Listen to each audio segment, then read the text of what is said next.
한국인 납치 감금 사태가 이어진 캄보디아 현지에 파견돼 범죄 단지의 실상을 취재한 YTN 취재진이 오늘 아침 한국에 귀국했습니다.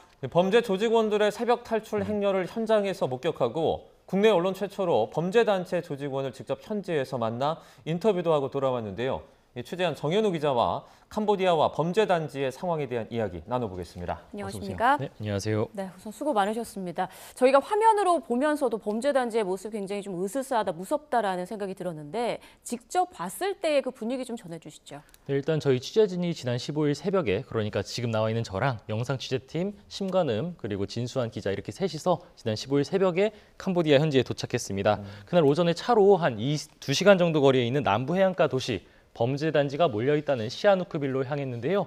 도착해서 멀리서부터 거대한 범죄 단지를 봤을 때는 사실 예상했었던 저희 취재진도 커다란 충격을 받게 됐습니다. 층수를 세어보니까 한 11층, 한 12층 정도 되는 아파트 10개 동이 부지 안에서 빽빽하게 자리 잡고 있었습니다. 그 안에 보이스피싱이나 로맨스 스캠, 그리고 온라인 범죄 사무실이 무수하게 있다는 것 아니겠습니까? 범죄 단지 경비원들이 이곳을 삼엄하게 경계하고 있어서 저희는 차를 타고서 서서히 접근하면서 촬영을 할 수밖에 없었습니다. 건물 주위로 벽이 빙 둘러쳐져 있어서 범죄 단지 부지와 외부가 완전히 분리돼 있었습니다. 제 키를 훌쩍 넘겨서 3m도 넘게 높게 세워둔 벽도 모자라서 그 위에는 철사로 된 철조망, 그리고 유리를 깨트려가지고 벽 위에 설치를 해둔 모습을 저희가 확인할 수가 있었습니다. 예. 감금된 사람들이 도망가지 못하게 하고 또 당국의 단속에도 대비하려는 그런 범죄 단지의 의도가 엿보였습니다. 차나 사람이 오갈 수 있는 출입구는 단 2곳뿐이었습니다. 경비원들은 일일이 짐 검사를 하면서 신원도 확인하는 모습이었던 것을 저희 취재진이 볼 수가 있었습니다. 네, 이제 범죄 단체는 많이 들어봤는데 범죄 단지라는 말 참 처음 들어봤습니다. 취재진이 안에 들어갈 수는 좀 없었을 텐데 내부의 사정을 잘 아는 그런 내부자와 또 인터뷰를 좀 했죠. 네, 앞서 말씀드린 대로 저희 취재진이 국내 언론으로선 처음으로 이 범죄 단지 피해자가 아니라 조직 쪽을 인터뷰를 했을 수 있었던 것 같습니다. 네. 일단 범죄 단지에서 보이스피싱 등으로 벌어들이는 수익금들은 세탁 체계에 넘어가서 최종적으로는 암호화폐, 코인으로 세탁되는 과정이 일반적이라고 하는데요. 네. 여기서 30대 한국인 남성 A씨, 저희가 만난 사람인데 단지에서 나온 돈을 세탁 체계에 전달하는 역할을 하고 있다고 합니다. 저희가 앞서 이야기한 시아누크빌 대규모 범죄 단지, 앞서 방문했었던 곳이라고 설명드렸었는데요. 이곳에 있는 중국인 사장들과도 이야기를 할 기회가 많아서 내부 사정을 자세히 알고 있다고 전했습니다. 네, 저희와 인터뷰를 하면 생명에 위협이 될 수 있다고 했지만 어렵게 설득을 할 수가 있었는데요. 저희가 일단 지금 나가고 있는 화면은 경찰서에서 이렇게 했었지만 호텔 방에서도 저희가 인터뷰를 했었던 적이 있었는데요. 일단 저희와 인터뷰를 하면은 생명에 위협이 될 수 있다고 했지만 어렵게 설득 과정을 거쳐서 저희가 인터뷰를 할 수가 있었습니다. 일단 저희가 못 들어가는 내부, 식당은 물론 헬스장까지 있는 복합 건물, 복합 생활 단지 같은 곳이라고 합니다. 전체 조직원 가운데 20% 정도가 한국인일 것이라고 이 A씨는 이야기를 했는데요.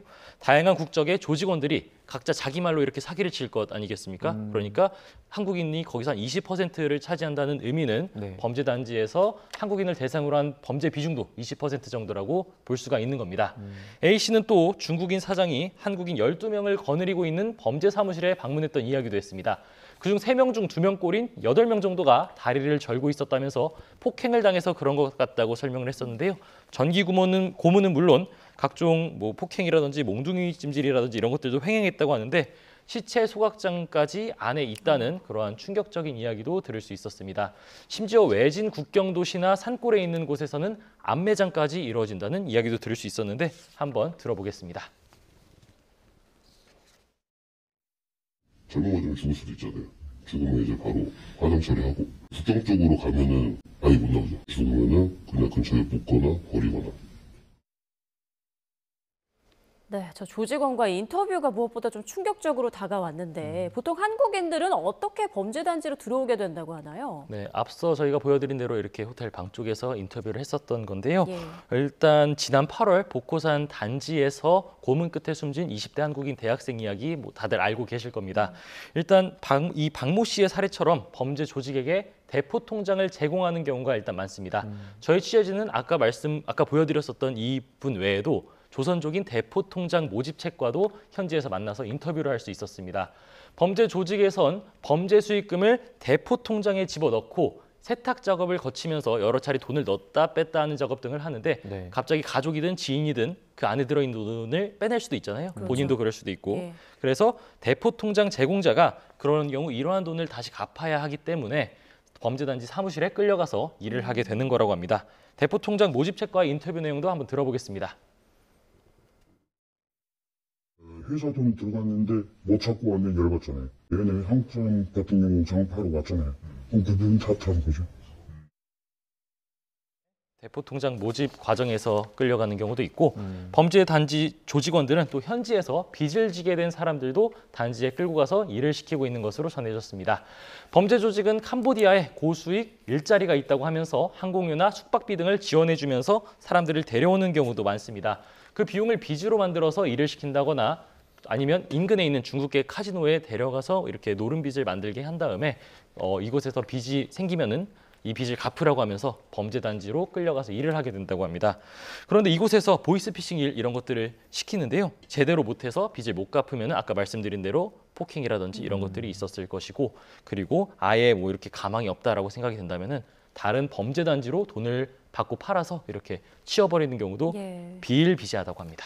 네, 좀 상당히 충격적인 내용들이 많이 있는데 그 취재를 하면서 그러니까 새벽에 도주를 하는 듯한 그러니까 범죄가 의심되는 사람들이 도주하는 듯한 모습도 직접 봤다고요. 네, 사실 저희 취재진이 밤 늦게까지 항상 취재를 좀 이어왔었다가 이제 숙소에서 조금 쉬고 있었는데요. 저희 현지에 있는 소식통으로부터 범죄 단지에서 대규모 이주 행렬이 나오고 있다는 이야기를 들을 수가 있었습니다. 네. 숙소에서 한 20여 분가량 열심히 차를 타고 가서 현지에 있는 차이나타운을 도착을 했는데요.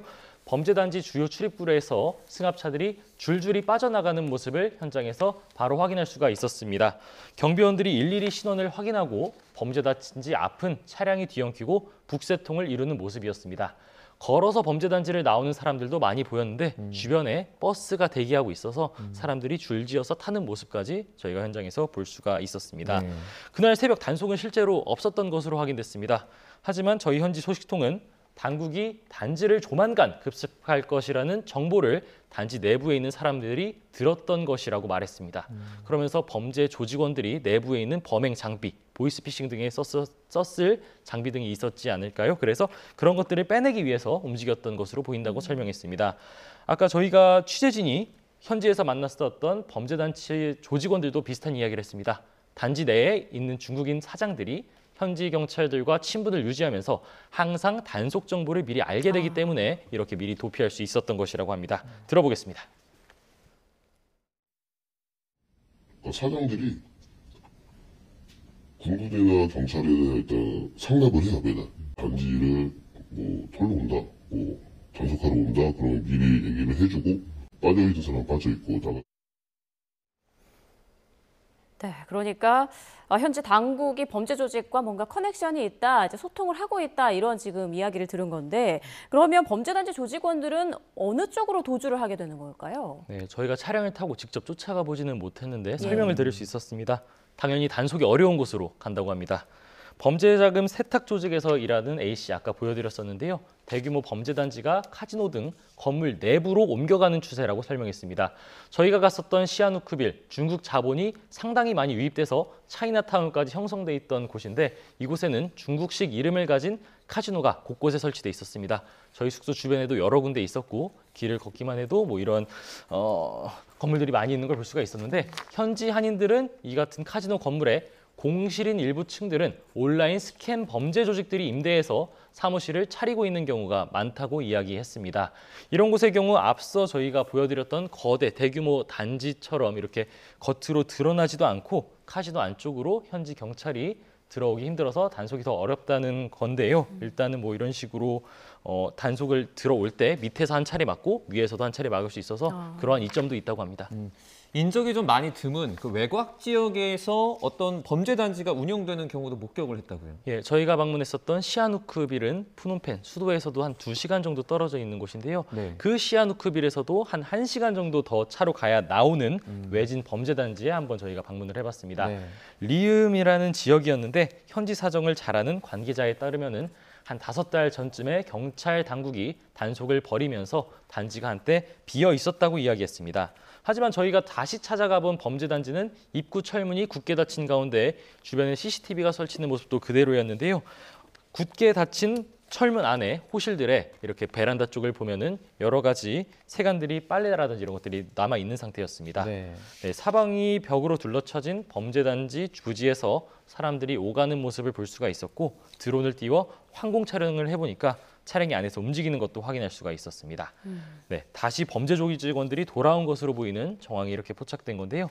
앞서 말씀드렸던 것처럼 이 리음이라는 지역 차량이 없으면 들어오거나 빠져나가기 힘든 오지입니다. 현지 경찰과 당국에 손길이 잘 미치지 않으면서 감금된 조직원들이 도망치기 힘든 만큼 범죄 조직원들이 외지에 다시 모인 것으로 추정됩니다. 네, 원구단지 쪽 그림도 한번 좀 보려고 하는데요. 이와 반대로 저희 취재진은 캄보디아에 도착한 첫날 푸놈펜에 있는 대규모 범죄단지도 한 곳 방문할 수가 있었습니다. 네. 네, 인근 주민은 3달 전부터 이렇게 당국의 단속이 이어지면서 이 수도인 푸놈펜에 있는 이 단지는 범죄 조직원들이 부지를 버리고 떠났다고 이야기를 했는데요. 일단 수도에서는 이렇게 범죄단지가 비게되는 추세라고 현지 한인들이 이야기하고 있는데 외진 지역은 앞서 저희가 말씀드렸던 것처럼 범죄 조직원들이 다시 독버섯처럼 잘라내도 계속해서 자라나는 모습인 것을 확인할 수가 있었습니다. 네, 앞으로 밝혀내야 할 일들이 상당히 많이 남아있는 것 같은데 이번 이슈와 관련해서 앞으로 어떤 취재를 더 이어갈 계획인가요? 네, 일단 최근 저희 캄보디아 당국의 범죄단지 단속으로 붙잡혔었던 한국인 64명이 캄보디아에서 현지로 송환됐잖아요. 네. 오늘 그중 경찰이 59명에 대한 구속영장을 신청하면서 수사에도 속도가 나고 있습니다. 관심은 일단 범죄단지 감금 피해자면서 한국인 등을 대상으로 한 보이스피싱 범죄를 저지른 이들에 대한 처벌 수위입니다. 강제로 투자 사기에 가담했다는 주장에도 징역형이 선고된 사례가 있었던 만큼 경찰 수사 상황에 관심이 모이고 있습니다. 또 아직도 캄보디아에 있는 범죄단지 수십여 곳에서는 한국인 1000여 명 이상이 있는 것으로 지금 추산이 되고 있습니다. 네. 그렇기 때문에 우리 당국이 캄보디아 당국과 이 문제를 어떻게 풀어나갈 수 있는지가 주목되는 상황입니다. 저 역시 현지에 있는 두 한인 코디로부터 많은 도움을 받으면서 이렇게 취재를 할 수가 있었는데요. 일단 캄보디아의 국경 도시 포이펫에 붙잡혀 있는 한 30대 한국인 남성이 지금 있다는 이야기도 저희가 현장에서 들었습니다. 네. 구조해달라는 가족들의 좀 그런 간절한 연락을 받고서 현지에 있는 한인들이 이런 연락을 해보면서 위치를 파악해보고 포이펫 쪽에 있는 사람들과도 접촉을 해보고 있는 상황이었는데요. 저는 일단 이렇게 국내로 들어왔지만 현지에 있는 YTN 취재진이 남아있는 만큼 구조되는 상황 등에 대해서 저희가 더 자세하게 취재를 해볼 수 있을 것으로 보입니다. 네, 알겠습니다. 캄보디아 현지에서 범죄단지를 취재한 정현우 기자와 자세한 이야기 나눠봤습니다. 고맙습니다. 감사합니다.